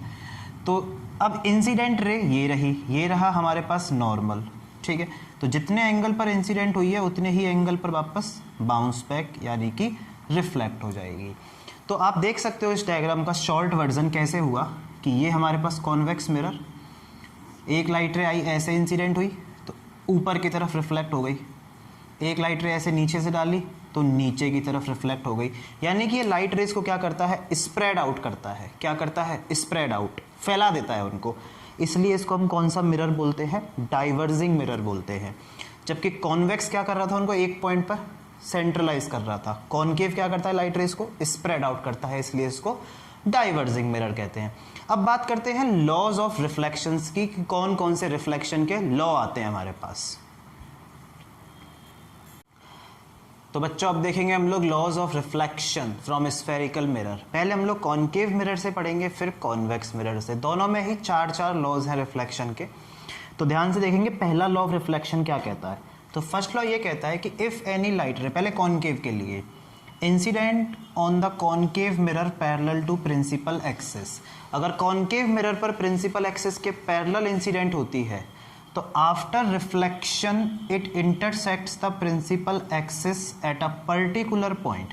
अभी अभी हमने देखा था इसके नेचर में कि जब लाइट रे ऐसे प्रिंसिपल एक्सिस के पैरेलल आ रही थी तो उसको ऐसे यहाँ पर रिफ्लेक्ट करता ही है। तो प्रिंसिपल एक्सिस को जिस पॉइंट पर कट करता है उस पॉइंट को हम लोग कौन सा पॉइंट कहते हैं, फोकस पॉइंट। कौन सा पॉइंट कहते हैं उसको, फोकस पॉइंट। तो लॉ की तरह हम कैसे बोलेंगे कि लाइट रे प्रिंसिपल एक्सिस के पैरेलल कॉनकेव मिरर पर इंसिडेंट होती है तो रिफ्लेक्शन के बाद कहाँ जाएगी, फोकस से पास होगी। कहाँ से पास होगी, फोकस से। और जनरली फोकस जो होता है वो सेंटर ऑफ कर्वेचर और पोल का मिड पॉइंट होता है। मैंने बोला जनरली, यानी कि अगर इसका अपर्चर स्मॉल है तो इसका मिड पॉइंट होगा। आगे बात करेंगे इसके बारे में भी। आप लोग इसको मिड पॉइंट लेके चलो, कोई दिक्कत नहीं है। तो हमने पहले यहाँ पर फोकस मार्क कर लिया चारों जगह पर इस तरीके से, ठीक। तो पहला लॉ, लाइट रे पैरेलल आई तो फोकस से पास। दूसरा लॉ क्या कहता है कि if any light ray incidents on a concave mirror passing from the focus point, focus से पास होती हुई मिरर पर इंसिडेंट हो, कॉनकेव मिरर पर, then after reflection it moves parallel to the principal axis. तो रिफ्लेक्शन के बाद principal axis के पैरेलल चली जाती है। दोनों एक दूसरे के जस्ट रिवर्स हैं, वाइस वर्सा है। पैरेलल आई तो फोकस से पास, और फोकस से आई तो रिफ्लेक्शन के बाद प्रिंसिपल एक्सिस के पैरेलल। तीसरा लॉ बड़ा आसान है कि if any light ray incident on the pole of a concave mirror, अगर सीधा आके पोल पर टकराती है तो पोल वाले कॉन्सेप्ट में क्या है, तो प्रिंसिपल एक्सिस के साथ जितने एंगल पर इंसिडेंट हुई उतने ही एंगल पर क्या हो जाती है, बाउंस बैक हो जाती है। एंगल आई बराबर एंगल आर। क्यों हुआ ऐसा, क्योंकि इस केस में आप देख सकते हो कि जब पोल पर लाइट रे आ रही है तो पोल हमारा पॉइंट ऑफ इंसिडेंस है, तो ये प्रिंसिपल एक्सिस जो है इस पोल पर क्या है, नॉर्मल। तो नॉर्मल के साथ जितने एंगल पर आई है उतने ही एंगल पर बाउंस बैक हो जाएगी, क्योंकि सेंटर से पास होने वाली लाइन है, ये नॉर्मल लाइन है। तो जितने एंगल पर आई उतने एंगल पर बाउंस बैक। और चौथा लॉ है, बड़ा आसान लॉ है, कि अगर कोई लाइट रे सेंटर ऑफ कर्वेचर से आती हुई और हमारे कॉनकेव मिरर पर इंसिडेंट होती है, सेंटर ऑफ कर्वेचर से पास होती हुई कॉनकेव मिरर पर इंसिडेंट हुई, ये लाइट रे आई सी से पास होती हुई, तो जिस पाथ के अलोंग आई है उसी पाथ पर क्या हो जाएगी, बाउंस बैक हो जाएगी। ऐसा क्यों हुआ, आप देख सकते हो कि अगर हम सेंटर ऑफ कर्वेचर को और पॉइंट ऑफ इंसिडेंस के साथ कनेक्ट करें तो ये नॉर्मल बनेगा। तो लाइट रे हमारी नॉर्मल के अलोंग आई है, तो अभी अभी देखा था हमने कि जब लाइट रे परपेंडिकुलरली आती है यानी कि नॉर्मल के अलोंग आती है, तो जिस पाथ के अलोंग आती है उसी पाथ पर क्या हो जाएगी, बाउंस बैक हो जाएगी। तो जैसे आई है उसी पाथ पर बाउंस बैक हो जाती है। ये हमारे पास चार लॉज हैं रिफ्लेक्शन के फ्रॉम कॉनकेव मिरर, जो कि नेचर में कैसा था, कन्वर्जिंग। अब आ जाते हैं कॉन्वेक्स मिरर, जो कि नेचर में है डाइवर्जिंग। तो देखिए कॉन्वेक्स मिरर में अब रिफ्लेक्शन के लॉस, तो चारों सिनेरियो वही हैं, चारों केस वही हैं। पहला हमने देखा कि लाइट रे मान लीजिए प्रिंसिपल एक्सिस के पैरेलल कॉन्वेक्स मिरर पर इंसिडेंट होती है, तो रिफ्लेक्शन के बाद क्या करेगा, इसको डाइवर्स करेगा। हमने देखा था अभी कॉन्वेक्स मिरर डाइवर्जिंग मिरर होता है, डाइवर्ज करता है। तो अब ये जो लाइट रे है, रिफ्लेक्टेड रे, ये प्रिंसिपल एक्सिस को कट नहीं कर रही, लेकिन अगर मैं इसको पीछे प्रोड्यूस करूँ तो यहाँ इस पॉइंट पर ये इसको कट करती हुई क्या होगी, अपीयर होगी। तो इस पॉइंट को हम लोग क्या बोलेंगे, फोकस पॉइंट। तो आप देखो कॉनकेव मिरर के अंदर तो ये एक्चुअल में कट करती है, पर कॉन्वेक्स में हमको प्रोड्यूस करना पड़ा, तो यहाँ पर जो फोकस होता है हमारे पास वो रियल फोकस होता है, जबकि यहाँ पर जो फोकस है उसको हम कौन सा फोकस बोलेंगे, वर्चुअल फोकस। लाइट आई तो डाइवर्ज करेगा, तो फोकस से पास होती हुई अपीयर होगी, तो इसमें हम लोग कैसे बोलेंगे कि when a light ray incidents on a convex mirror parallel to the principal axis then after reflection it appears to be passing from the focus point. यानी कि मान लीजिए यहाँ पर कोई पर्सन खड़ा हुआ है इस तरह से, और वो इस लाइट रे को देखे तो उसको ऐसा लगेगा कि ये फोकस से पास होती हुई अपीयर हो रही है। अब दूसरे लॉ में देखो ध्यान से, जब ये लाइट रे फोकस से एक्चुअल में जा ही नहीं रही तो फोकस से ये एक्चुअल में आएगी भी नहीं। कॉनकेव मिरर में तो एक्चुअल में फोकस से आ रही थी, लेकिन इसमें जब फोकस से जा ही नहीं रही तो फोकस से आएगी भी नहीं। तो हम बोलते हैं दूसरे लॉ में कि if a light ray incidents on a convex mirror appears to be passing from the focus point, यानी कि फोकस पॉइंट से आती हुई अपीयर हो रही है, फोकस के अलोंग आ रही है, तो रिफ्लेक्शन के बाद वही प्रिंसिपल एक्सिस के पैरेलल। तो दोनों लॉ फिर से वही एक दूसरे के वाइस वर्सा है। पैरेलल आई तो फोकस से पास होती हुई अपीयर होगी, और फोकस से आती हुई अपीयर हो रही है, फोकस से आती हुई अपीयर हो रही है, तो प्रिंसिपल एक्सिस के पैरेलल। थर्ड लॉ में तो कोई दिक्कत ही नहीं है, लाइट फोकस पर पोल के ऊपर इंसिडेंट होगी, तो प्रिंसिपल एक्सिस के साथ जितने एंगल पर इंसिडेंट हुई है उतने ही एंगल पर क्या हो जाएगी, ये बाउंस बैक हो जाएगी, ठीक है, क्योंकि फिर से ये नॉर्मल बनेगा यहाँ पर। फोर्थ लॉ में फिर से वही दिक्कत कि सेंटर ऑफ कर्वेचर से आती है लाइट, लेकिन सेंटर ऑफ कर्वेचर इसका कहाँ पर है, राइट साइड में है, तो क्या लाइट राइट साइड से आ सकती है, नहीं आ सकती। लाइट तो हमेशा हर जगह पर कहाँ से आएगी, लेफ्ट से ही आएगी। देखो लेफ्ट से लेफ्ट से लेफ्ट से, यानी कि नॉन पॉलिश सरफेस पर आएगी। तो हम लोग बोलेंगे कि सेंटर ऑफ कर्वेचर के अलोंग तो आ सकती है, एक्चुअल में नहीं आ सकती, पर उससे पास होती हुई अपीयर तो हो सकती है, उसके अलोंग आती हुई अपीयर तो हो सकती है। तो हमने माना कि एक लाइट है जो कि ऐसे सेंटर ऑफ कर्वेचर से आती हुई अपीयर होती है, तो जिस पाथ के अलोंग आई है उसी पाथ पर बाउंस बैक हो जाएगी। तो ये है हमारे पास चारों laws of reflection from concave mirror and convex mirror, जिसके अंदर हमें फोकस की डेफिनेशन पता चल गई, और फोकल लेंथ भी हम लोग यहीं पर समझ लेते हैं। बहुत ही आसान सी बात है कि फोकस से लेकर पोल तक की डिस्टेंस को हम लोग क्या बोलते हैं, फोकल लेंथ, और फोकल लेंथ को हम लोग शो करते हैं स्मॉल f से, ठीक है। तो यहाँ पर भी फोकस से लेकर पोल तक के बीच की डिस्टेंस हमारे पास क्या हो जाएगी, फोकल लेंथ। ऐसे ही यहाँ पर तो हमने लॉज भी पढ़ लिए। अब लास्ट बचा इसके अंदर मिरर के अंदर की image formation from spherical mirror, जिसमें कॉनकेव मिरर का भी और कॉन्वेक्स मिरर दोनों से इमेज फॉर्मेशन पढ़ना है। तो देखिए कैसे होगा। तो देखिए बच्चों, शुरू करते हैं इमेज फॉर्मेशन। तो सबसे पहले हम लोग पढ़ेंगे कॉनकेव मिरर से इमेज फॉर्मेशन। कॉनकेव मिरर से इमेज फॉर्मेशन में हमारे पास यहाँ पर 6 केसेस आते हैं, यानी कि ऑब्जेक्ट की 6 डिफरेंट पोजीशंस के लिए हमें उसकी इमेज बनानी है। सबसे पहली उनमें से पोजीशन है कि जब हमारा ऑब्जेक्ट इन्फानाइट पर हो। इन्फानाइट का मतलब, इन्फानाइट देखो एक रिलेटिव टर्म है। इन्फानाइट का मतलब क्या है, जैसे मान लीजिए एक कॉनकेव मिरर है, ठीक है। सपोज मैंने आपसे बोला कि इसका फोकस 25 सेंटीमीटर है, तो सेंटर ऑफ कर्वेचर होगा 50 पर, क्योंकि हमने पढ़ा था कि फोकस मिड पॉइंट होता है, ये डिस्टेंस 25, तो ये भी 25, तो टोटल 50 हो गया। अब मान लीजिए मैं आपसे बोलता हूँ कि एक ऑब्जेक्ट तो यहाँ पर है जिसकी डिस्टेंस है मिरर से 60 सेंटीमीटर, और एक ऑब्जेक्ट कहीं यहाँ पर है बहुत दूर। तो इस ऑब्जेक्ट को तो हम बोलेंगे कि ये ऑब्जेक्ट है सी के पीछे, यानी कि बियॉन्ड सी, और इसको कहाँ पर बोलेंगे, इन्फानाइट पर। इन्फानाइट का मतलब ऐसा नहीं है कि बहुत दूर हमें दिख नहीं रहा, दिखेगा, सब कुछ होगा, पर रेस्पेक्ट में है ये कि कौन कितना ज़्यादा दूर है, तो इसको हम बोलते हैं इन्फानाइट पर। अब जब हम लोग इन्फानाइट वाला केस डिस्कस करते हैं, जो कि 4 बार आएगा, पहले कॉनकेव मिरर में, फिर कॉन्वेक्स मिरर में, ऐसे ही लेंस के अंदर भी आएगा, तो उसमें एक सीधी सी बात आपको याद रखनी है कि इन्फानाइट वाले ऑब्जेक्ट से आने वाली लाइट रेज को हम लोग हमेशा कैसी लाइट रे अज्यूम करते हैं, पैरेलल। क्यों करते हैं पैरेलल, उसके पीछे आपको रीजन समझ में आएगा, अभी आगे बताऊंगा। तो इन्फानाइट पर हमारा ऑब्जेक्ट है, तो इन्फानाइट से आने वाली लाइट रेज को हम लोग पैरेलल बीम की तरह से ट्रीट करते हैं। अब हमने लॉ में क्या पढ़ा था, पहला लॉ, कि जब भी लाइट रे पैरेलल इंसिडेंट होती हैं तो रिफ्लेक्शन के बाद कहाँ से पास होती हैं, वो फोकस से पास होती है। तो ये लाइट रे भी फोकस से पास, ये लाइट रे भी हमारी फोकस से पास, ठीक है। तो देखो ध्यान से, this is our first reflected ray from mirror, this is our second reflected ray from mirror. तो हम यही तो बोलते हैं कि इमेज हमेशा कहाँ बनती है, at the intersection of reflected raise from mirror. तो दोनों का इंटरसेक्शन हमें मिला फोकस पर, इसका मतलब इमेज कहाँ बनी, फोकस पर बनी। तो अब इसकी प्रॉपर्टीज़ अगर हम लिखें तो इस इमेज की क्या क्या प्रॉपर्टीज़ होंगी। तो सबसे पहली प्रॉपर्टी हम लोग बताते हैं पोजीशन। तो पोजीशन क्या है इसकी, तो कहाँ पर बन रही है हमारे पास इमेज, एट फोकस, फोकस पर बनी। उसके बाद हम बताते हैं कि हमारी इमेज रियल है या वर्चुअल है। तो कैसी इमेज है ये, रियल। रियल क्यों है, क्योंकि एक्चुअल इंटरसेक्शन हुआ है। इसके बाद हम बताते हैं उसकी वर्चुअल है, सॉरी रियल के बाद हम बताते हैं कि इरेक्टेड है या इन्वर्टेड है। तो रियल इमेज हमेशा कैसी होती है, इन्वर्टेड यानी कि उल्टी होती है।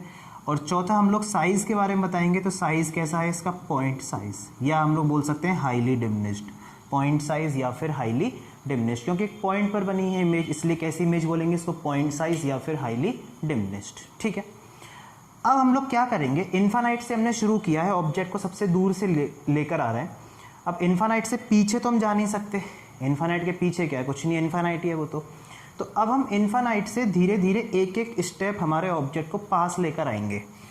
तो ध्यान से देखना बच्चों, इसके अंदर एक पैटर्न बनता है, और अगर आपको ये पैटर्न पता है तो आप इसका इमेज फॉर्मेशन बड़ी इजीली कर पाओगे। तो पैटर्न क्या बनता है इसके अंदर, यहाँ पे पोल, ये फोकस, ये सेंटर ऑफ कर्वेचर। तो सबसे पहला केस हमने लिया कि जब हमारा ऑब्जेक्ट इन्फानाइट पर है, तो इन्फानाइट वाले ऑब्जेक्ट की हमारे पास इमेज बन रही है फोकस पॉइंट पर।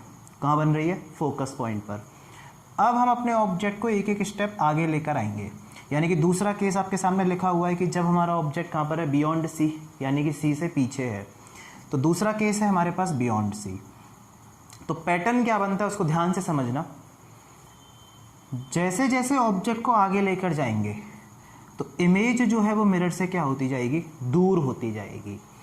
आपने इन्फानाइट से शुरू किया तो इमेज बनी फोकस पर। अब हम ऑब्जेक्ट को एक स्टेप आगे लेकर गए तो इमेज भी एक स्टेप पीछे हो जाएगी, यानी कि इमेज बनेगी अब सी और एफ के बीच में। यहाँ फोकस पे बनी थी पहले, अब सी और एफ से बीच में। तीसरा केस जैसे लिखा हुआ है कि ऑब्जेक्ट सी पर है, तो तीसरे केस में हमारा ऑब्जेक्ट सी पर आया और आगे आया, तो इमेज भी एक स्टेप आगे सरकेगी, तो इमेज कहाँ पर हो जाएगी, इमेज भी सी पर, एक स्टेप आगे। चौथे केस में ऑब्जेक्ट को हम ले आएंगे सी और एफ के बीच में, एक एक स्टेप आगे लेकर जा रहे हैं, तो इमेज फिर यहाँ पे सरकी, यानी कि बियॉन्ड सी। और पांचवें केस में हम अपने ऑब्जेक्ट को ले जाएंगे फोकस पर, तो इमेज कहाँ पहुँच जाएगी, अब इन्फानाइट पर, क्योंकि बियॉन्ड सी के बाद तो फिर क्या है, इन्फानाइट है। इमेज पहले केस में फोकस पर, आप देखो पैटर्न, ऑब्जेक्ट आगे जा रहा है तो इमेज पीछे जा रही है। इन्फानाइट पर ऑब्जेक्ट था, इमेज फोकस पर। ऑब्जेक्ट थोड़ा आगे आया, इमेज भी आगे आई। ऑब्जेक्ट और आगे सी पर आया, इमेज भी सी पर। ऑब्जेक्ट सी और एफ के बीच में, image beyond C. Object focus पर पहुंचा, इमेज कहाँ पहुंच गई, इन्फानाइट पर। और जो लास्ट केस है, 6 केस, वो स्पेशल केस है जब हम ऑब्जेक्ट को और आगे ले जाएं, यानी कि फोकस और पोल के बीच में लेके जाएं, तो इसकी इमेज बनेगी बिहाइंड द मिरर। ये स्पेशल केस है इसका, बिहाइंड द मिरर इमेज बनेगी। तो पैटर्न में हमने इमेज की पोजीशन देखी, तो जैसे जैसे ऑब्जेक्ट क्लोज जाएगा इमेज मिरर से दूर जाएगी। और साइज़ के बारे में भी बता देता हूँ मैं आपको, साइज़ कैसे इसका वेरी होता है। तो यहाँ पर आपके पास जो इमेज बनी है वो पॉइंट साइज़, पॉइंट जितनी, ठीक है। यहाँ पर जो इमेज बनेगी वो छोटी बनेगी, ऑब्जेक्ट से छोटी, स्मॉलर देन ऑब्जेक्ट। फिर सी पर जब इमेज आएगी तो ऑब्जेक्ट के इक्वल साइज़, सी से बियॉन्ड जाएगी तो लार्जर देन ऑब्जेक्ट, और जब इन्फानाइट पर जाएगी तो हाईली लार्ज्ड, बहुत बड़ी इमेज बनेगी, हाईली एनलार्ज्ड इमेज। और ये तो वर्चुअल इमेज है, तो इसके बारे में बात हम अलग से करेंगे स्पेशल केस के बारे में।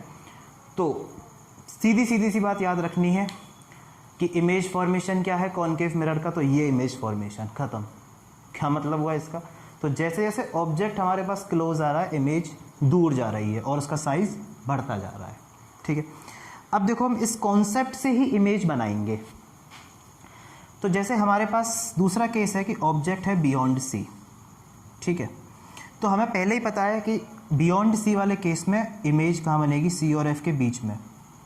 बियॉन्ड सी में इमेज कहाँ बनेगी, सी और एफ के बीच में, क्योंकि इन्फानाइट से फोकस पर, इन्फानाइट से आगे चले तो इमेज यहाँ पर सेट हो जाएगी। अब इस इमेज से हम लोग लाइट रे सेट करेंगे, तो 2 लाइट रे निकालेंगे। पहली लाइट रे निकाली हमने प्रिंसिपल एक्सिस के पैरेलल, 4 जो लॉस पढ़े हैं हमने, जो हमने 4 लॉस पढ़े हैं, उनमें से आप कोई सी भी 2 लाइट रे यूज़ कर सकते हो। जैसे मैंने पहली वाली ली पैरेलल टू प्रिंसिपल एक्सिस, तो आफ्टर रिफ्लेक्शन ये फोकस से तो पास होगी सही, साथ के साथ इसको इमेज से भी पास करा देंगे। इमेज से भी, ठीक है।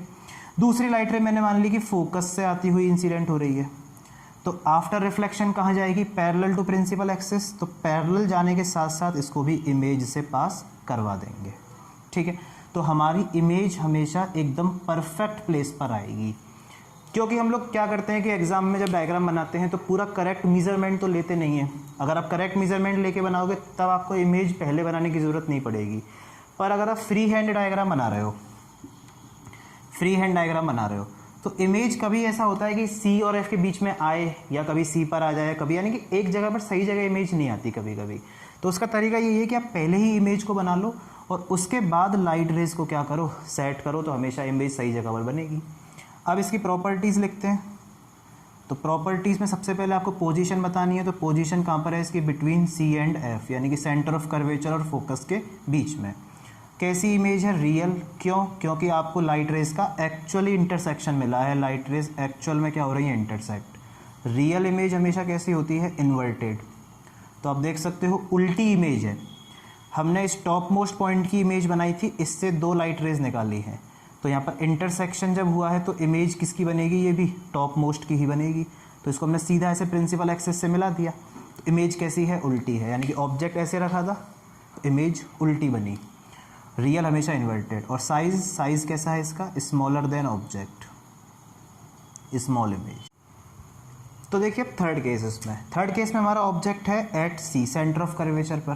तो जब ऑब्जेक्ट सी पर है तो इमेज भी कहाँ बनेगी, सी पर ही बनेगी, और सेम साइज इमेज बनेगी। तो पहले ही हमने इमेज बना ली, ठीक है। अब वही 2 लाइट रेज लेनी है, तो एक लाइट रे मैंने ले ली कि पैरेलल टू प्रिंसिपल एक्सिस, तो आफ्टर रिफ्लेक्शन कहाँ से पास होगी, फोकस से, और साथ के साथ उसको इमेज से भी पास करा दो, ठीक। दूसरी लाइट रे हमने वही फोकस से आती हुई इंसिडेंट हुई मिरर पर, तो after reflection parallel to principal axis, तो हमारी इमेज एकदम सही जगह पर सेट बनेगी। इसकी भी प्रॉपर्टीज़ लिखते हैं। तो सबसे पहली प्रॉपर्टी तो वही कि इसका पोजीशन क्या है, तो पोजीशन है इसकी at C, centre of curvature पर ही बन रही है। दूसरा कैसी इमेज है, तो रियल है। क्यों है, क्योंकि एक्चुअल इंटरसेक्शन हुआ है। रियल हमेशा कैसी होती है, इन्वर्टेड, तो उल्टी इमेज है, इन्वर्टेड है, देख सकते हैं ऑब्जेक्ट सीधा था, इमेज उल्टी है। और साइज कैसा है इसका, सेम साइज। तो देखिए इसके बाकी के 3 लास्ट केसेस। तो चौथा केस हमारे पास आया कि जब हमारा ऑब्जेक्ट सी और एफ के बीच में है, क्योंकि थर्ड केस में हम लोग सी तक पहुंच चुके थे ऑब्जेक्ट को, अब और आगे ले गए सी और एफ के बीच में, तो इमेज देखो ध्यान से कहाँ हो जाएगी, बियॉन्ड सी। तो ऑब्जेक्ट हमारे पास है सी और एफ के बीच में, तो इमेज कहाँ चली जाएगी इसकी, बियॉन्ड सी, और कैसी हो जाएगी, लार्ज इमेज, ठीक है। तो अब हमने एक लाइट रे फिर से ली, पैरेलल टू प्रिंसिपल एक्सिस डाल दो, 4 में से कोई से भी 2 यूज़ कर सकते हैं। तो रिफ्लेक्शन के बाद फोकस से पास, और फोकस के साथ साथ इमेज से भी पास, दोनों जगह से पास करा दी, फोकस से भी और इमेज से भी। चलो इस बार पोल वाली ले लेते हैं। तो लाइट रे हमने एज्यूम किया कि पोल के ऊपर इंसिडेंट हुई, तो पोल में क्या होता है, जितने एंगल पर आती है उतने एंगल पर बाउंस बैक, तो ऐसे कि ऐसे बाउंस बैक हो जाएगी, तो साथ के साथ इमेज से भी इसको पास करा दिया, ठीक है। तो ये एंगल ऑफ इंसिडेंस और ये एंगल ऑफ रिफ्लेक्शन। तो हमारे पास इमेज अपनी सही जगह पर बन चुकी है पहले ही, बियॉन्ड सी। प्रॉपर्टीज़ लिखें इसकी। तो प्रॉपर्टीज़ में पहली प्रॉपर्टी पोजीशन, तो पोजीशन क्या है इसकी, बियॉन्ड सी। उसके बाद नेचर कैसा है इसका, तो नेचर है इसका रियल इमेज है। क्यों है रियल, क्योंकि एक्चुअल इंटरसेक्शन हुआ है। रियल हमेशा होती है इन्वर्टेड, तो इन्वर्टेड उल्टी इमेज है, देख सकते हैं डायग्राम में, ऑब्जेक्ट सीधा था, इमेज उल्टी है। कॉनकेव मिरर पहले 5 केसेस में रियल इमेज ही बनाता है। और चौथा हम साइज बोले, तो साइज कैसा है इसका, larger than object, large image बनेगी। तो ये हमारे पास हो गए 4 केस। अब देखते हैं 5th केस। तो ऑब्जेक्ट अब और आगे जाएगा, तो और आगे 5th केस में when object is at focus. तो जब ऑब्जेक्ट इन्फिनाइट पर था तो इमेज बन रही थी फोकस पर। आज ऑब्जेक्ट फोकस पर है तो इमेज कहाँ चली जाएगी, इन्फिनाइट पर।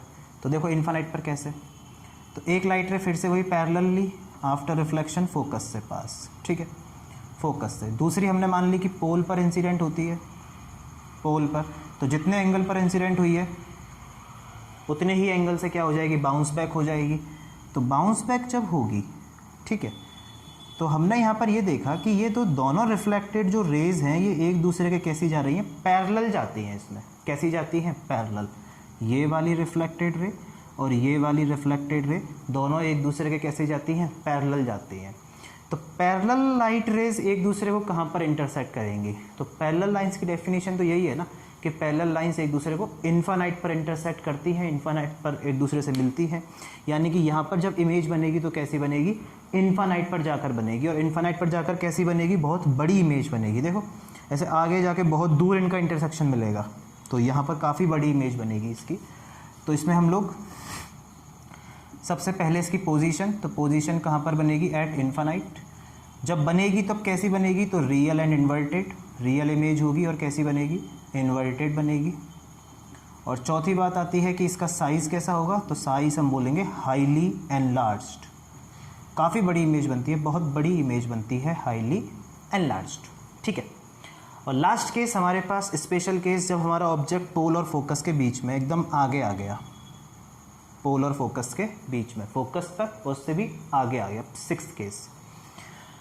तो हमने एक लाइट रे डाली सबसे पहले पोल के ऊपर, तो जितने एंगल से इंसिडेंट हुई है उतने ही एंगल से बाउंस बैक। पोल का कॉन्सेप्ट तो यही है ना, जितने एंगल से आती है प्रिंसिपल एक्सिस के साथ उतने ही एंगल पर रिफ्लेक्ट हो जाती है। एक लाइट रे सपोज हमने माना कि ऑब्जेक्ट से इंसिडेंट हो रही है मिरर के ऊपर, लेकिन कैसे इंसिडेंट हो रही है, सेंटर ऑफ कर्वेचर से पास होती हुई इंसिडेंट हो रही है। देखो ध्यान से, ये दूसरी जो लाइट है ये ऑब्जेक्ट से मिरर के ऊपर इंसिडेंट हुई, पर हमें लग रहा है कि सेंटर ऑफ कर्वेचर के अलोंग आ रही है। तो जब सेंटर ऑफ कर्वेचर के अलोंग जाती है तो जिस पाथ के अलोंग गई उसी पाथ के अलोंग वापस बाउंस बैक। ठीक है। अब एक रिफ्लेक्टेड रे ये रही और एक सेकंड रिफ्लेक्टेड रे हमारे पास ये रही, तो आगे जाके तो इनका इंटरसेक्शन मिलना नहीं है और ये पैरेलल भी नहीं है, तो इनका इंटरसेक्शन हमें कहाँ मिलेगा, पीछे प्रोड्यूस करने पर। कहाँ पर मिलेगा, पीछे प्रोड्यूस करने पर। तो इन दोनों को थोड़ा थोड़ा प्रोड्यूस करते हैं पीछे। तो देखो प्रोड्यूस करता हूँ मैं, तो इसको पीछे प्रोड्यूस किया और इसको भी पीछे प्रोड्यूस किया, तो इनका इंटरसेक्शन हमें यहाँ कहीं पर क्या होगा, अपीयर हो जाएगा। दिख रहा है साफ साफ, बिल्कुल बहुत अच्छे से दिख रहा है। तो इन दोनों का इंटरसेक्शन हमें यहाँ कहीं पर क्या होगा, अपीयर होगा। तो यहाँ पर हमारी इमेज बनेगी, वो कैसी इमेज बनेगी, वर्चुअल इमेज। कैसी इमेज, वर्चुअल इमेज। इसकी प्रॉपर्टीज़ क्या होंगी, तो सबसे पहले पोजीशन बतानी है, तो पोजीशन हम बोलेंगे कि बिहाइंड द मिरर, मिरर के पीछे बनती है, बिहाइंड द मिरर। कैसी है, तो वर्चुअल इमेज है, क्योंकि एक्चुअली इंटरसेक्शन नहीं हुआ, हमें क्या करना पड़ा, यहाँ पर प्रोड्यूस करना पड़ा। क्या करना पड़ा, प्रोड्यूस। तो वर्चुअल इमेज। वर्चुअल हमेशा कैसी होती है, इरेक्टेड होती है। इरेक्टेड का मतलब सीधी इमेज है, देख सकते हो आप, सीधी बन रही है, ऑब्जेक्ट भी ऐसे सीधा स्ट्रेट है, इमेज भी स्ट्रेट, और साइज कैसा है, लार्ज, बड़ी इमेज बनती है। तो ये हुआ हमारे पास image formation through spherical mirror, और जिसमें भी कॉनकेव मिरर से कंप्लीट। तो देखिए बच्चों, अब हम पढ़ेंगे कॉन्वेक्स मिरर से इमेज फॉर्मेशन। तो कॉन्वेक्स मिरर हमने सीखा कि नेचर में डाइवर्जिंग होता है, यानी कि लाइट रेस को स्प्रेड करने वाला होता है। इसके सिर्फ 2 ही केसेस है। 2 ही केस क्यों है इसमें, क्योंकि आप देख सकते हो कि हमें ये पता है कि ऑब्जेक्ट तो हम लोग हमेशा लेफ्ट साइड में ही रखेंगे, ऑब्जेक्ट हमेशा हम लोग कहाँ पर लिखेंगे, लेफ्ट साइड में। पर लेफ्ट साइड में यहाँ पर पॉइंट्स नहीं है, क्योंकि कॉन्वेक्स मिरर का फेस ऐसा होता है, इसका अगर आप स्फीयर कंप्लीट करोगे तो राइट साइड में जाएगा, तो यानी कि इसका सेंटर ऑफ कर्वेचर और फोकस दोनों राइट में है। तो लेफ्ट में हमारे पास कंपेयर करने के लिए पॉइंट्स नहीं है, तो इसलिए यहाँ पर 2 ही केस बनते हैं, कि एक जब ऑब्जेक्ट हमारा इन्फानाइट पर हो और दूसरा कहीं पर भी हो फाइनाइट डिस्टेंस पर। तो ऑब्जेक्ट जब इन्फानाइट पर होगा, तो अभी हमने सीखा था कि इन्फानाइट से आने वाली लाइट रेस को हम लोग हमेशा कैसे अज्यूम करते हैं, पैरेलल बीम। तो ये पैरेलल लाइट रेस हमारे पास आई। अब ये सिंस कॉन्वेक्स मिरर है तो क्या करेगा, उनको डाइवर्ज करेगा। तो एक लाइट रे यहाँ डाइवर्ज कर दी और एक लाइट रे ऐसे डाइवर्ज कर दी। अब ये दोनों रिफ्लेक्टेड रेज फ्रॉम मिरर आगे जाके तो इंटरसेक्ट नहीं होंगी, देखो, लेकिन अगर पीछे प्रोड्यूस करें तो इसको पीछे प्रोड्यूस करने से ये भी फोकस से पास होती है और इसको पीछे प्रोड्यूस करने से ये भी फोकस से पास होती है। यही तो पहला लॉ पढ़ा था रिफ्लेक्शन का कॉन्वेक्स मिरर में, कि लाइट रे प्रिंसिपल एक्सिस के पैरेलल आती है तो उसको ऐसे डाइवर्ज करता है कि पीछे प्रोड्यूस करने पर फोकस से पास होती हुई अपीयर होती है। तो इन दोनों रिफ्लेक्टेड रेज का इंटरसेक्शन हमें पीछे इस फोकस पर क्या होगा, अपीयर होगा। तो इमेज हमारी बनेगी फोकस पर। तो प्रॉपर्टीज में पहली प्रॉपर्टी पोजीशन, तो पोजीशन कहाँ बनी, इसकी फोकस पर। कैसी इमेज है, तो बेटा वर्चुअल इमेज है। वर्चुअल इमेज क्यों है, क्योंकि एक्चुअल इंटरसेक्शन नहीं है, प्रोड्यूस करना पड़ा। वर्चुअल हमेशा कैसी होती है, इरेक्टेड, सीधी इमेज बनेगी। और साइज कैसा होगा इसका, स्मॉल साइज या पॉइंट साइज बोल सकते हैं, क्योंकि पॉइंट पर बनी है इमेज, तो पॉइंट साइज इमेज, ठीक है। और लास्ट का दूसरा केस कि जब ऑब्जेक्ट कहीं पर भी है, कहीं पर भी रख दो कोई फर्क नहीं पड़ता, क्योंकि खाली मैदान है, कंपेयर करने के लिए पॉइंट्स नहीं है। तो एक लाइट रे मैंने ली प्रिंसिपल एक्सिस के पैरेलल, डाइवर्ज करेगा, लेकिन पीछे प्रोड्यूस करने पर कहाँ से पास होती हुई अपीयर होगी, फोकस से। पहला लॉ। दूसरा, आपने सपोज पोल पर लाइट रे इंसिडेंट कराई, तो जितने एंगल पर आई है उतने एंगल पर बाउंस बैक हो जाएगी। तो यहाँ पर भी वही कहानी कि एक रिफ्लेक्टेड तो ऊपर जा रही है, ध्यान से देखो, ये रिफ्लेक्टेड ऊपर, ये रिफ्लेक्टेड इधर, तो पीछे प्रोड्यूस करना पड़ेगा। तो ये तो ऑलरेडी प्रोड्यूस्ड है, इसको भी प्रोड्यूस करूँ, तो इनका इंटरसेक्शन हमें यहाँ इस पॉइंट पर कहीं अपीयर हो जाएगा, और यहीं क्या बन जाएगी, इस ऑब्जेक्ट की इमेज बन जाएगी। तो इसमें हमेशा कॉन्वेक्स मिरर के सेकंड केस में जो इमेज बनती है, always between P and F, हमेशा पोल और फोकस के बीच में। आप देख सकते हो, आप ऑब्जेक्ट को किसी भी रैंडम पोजीशन पर रखो, इमेज हमेशा P और F के बीच में ही बनेगी। कैसी बन रही है, तो हमेशा वर्चुअल इमेज बनेगी। वर्चुअल हमेशा कैसी होती है, इरेक्टेड, तो हमेशा सीधी इमेज बनेगी, इरेक्टेड यानी कि सीधी इमेज बनेगी। और चौथा साइज बनेगा इसका कैसा, तो साइज बनेगा इसका स्मॉल साइज।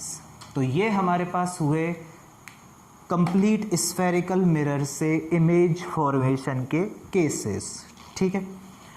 इसके बाद आता है हमारे पास मिरर फॉर्मूला और उससे रिलेटेड न्यूमेरिकल्स। तो बेटा मिरर फॉर्मूला और उसका डेरिवेशन और उससे रिलेटेड न्यूमेरिकल्स का मैं वीडियो ऑलरेडी अपलोड कर चुका हूं, उसका लिंक आपको डिस्क्रिप्शन में मिल जाएगा। तो इसके बाद हम लोग शुरू करेंगे अब रिफ्रैक्शन ऑफ लाइट।